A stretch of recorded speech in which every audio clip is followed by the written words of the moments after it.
Elisa, c'est une jeune femme qui a peur de disparaître, qui a un problème avec sa peau et qui a besoin absolument de récupérer des histoires d'amour pour éviter à sa peau de continuer de pousser. Disons qu'ils sont dans une vitrine posée sur du velours noir. Vous les regardez, qu'est-ce que vous en pensez? Ce qui était super dans ce personnage, c'est que c'est une jeune femme qui s'amuse à jouer d'autres personnes, d'autres histoires et à s'imprégner d'autres histoires et à leur donner vie, à leur donner corps. Donc encore une fois, c'est un très beau parallèle avec le métier de comédienne. Donc ça me permet effectivement de jouer des rôles que je n'aurais jamais pu. Je complète certaines choses que va raconter Elina.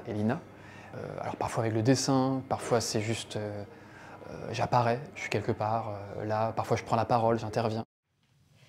Vous n'avez pas comme ça tout de suite un petit souvenir à me prêter? Quelque chose de tendre ou d'exaltant qui vous est arrivé? Enfin moi c'est vrai qu'en lisant le texte, ça me paraissait presque logique, puisqu'elle pose tellement tout le temps des questions, Elisa, que elle les pose au public. On va pas faire semblant qu'ils sont pas là. Quelqu'un d'autre? Nous, en tant que comédiens, on se projette comme ça, on a envie de jouer pour se sentir exister, sentir une projection. Et c'est pour ça aussi qu'on parle avec le public, c'est pour ça qu'on joue avec le public, c'est parce qu'on veut partager tout ce qui se passe. Et ensuite, un petit mot pour vous dire que ce soir, pour la deuxième, Elina va rester dans la peau d'Elisa, Jean-Baptiste va rester dans la peau du jeune homme. L'idée, c'était vraiment de prolonger dans le côté échange avec le public, parce que justement, sans eux, un spectacle, on le répète, mais il n'existe pas tant qu'il n'est pas vu. Et là, c'était aussi de leur donner la parole. Ils sont acteurs autant que spectateurs. Moi, j'ai l'impression que sur le plateau, tous les deux, ils sont généreux et ils donnent. Donc j'imagine que les gens ont envie de donner aussi en retour. J'ai rencontré une fille parce qu'on avait le même manteau. On avait le même blouson, on avait le même bomber Bordeaux. Est-ce que ça vous fait des frissons quand vous me racontez ça? Oui, encore. Et pourtant, c'était il y a 10 ans.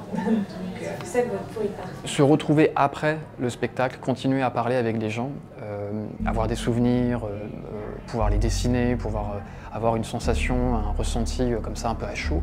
C'est hyper intuitif, c'est un peu organique aussi, parce que c'est toujours très différent, ça peut varier en fonction des représentations et des gens aussi, de ce qu'ils ont vécu.